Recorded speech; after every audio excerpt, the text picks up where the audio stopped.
Турски беспилотни летала го напаѓаат сирискиот пограничен регион, контролиран од сириските демократски сили.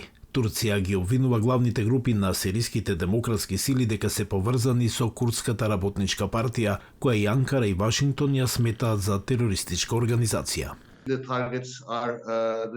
Таргетот се, како што наведовте, енергетска инфраструктура, слични работи, што значи да не се дозволи Курдската работничка партија или нејзиниот сириски огранок да формира локална администрација во таа област.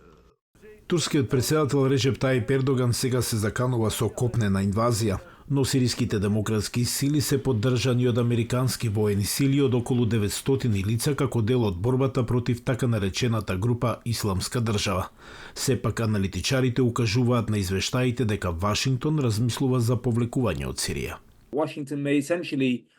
Вашингтон можеби во суштина се подготвува да ги предаде сириските демократски сили како партнер на сирискиот режим и да им каже оти си заминува, бидејќи администрацијата очигледно размислува за идејата дека повеќе не вреди да се задржат американски војници таму, бидејќи тие се во опасност. Американските сили во Ирак и Сирија се цел на растечки напади за кои се обвинуваат иранските прокски групи. Пентагон ги негира извештаите за предстојното повлекување. Сепак, аналитичарите велат дека повлекувањето ќе стави крај на долгогодишните тензии меѓу Турција и САД. Односите на САД со народните заштитни единици ги нарушуваат речиси сите потенцијални соработки.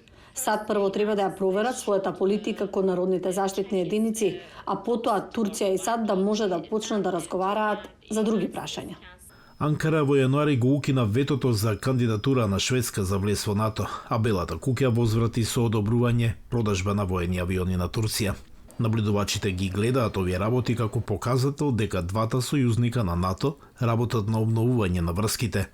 Тие го видат тоа како основна порака на неодамнешната дводневна посета на вршителот на должноста заменик државен секретар Викторија Нуланд на Анкара.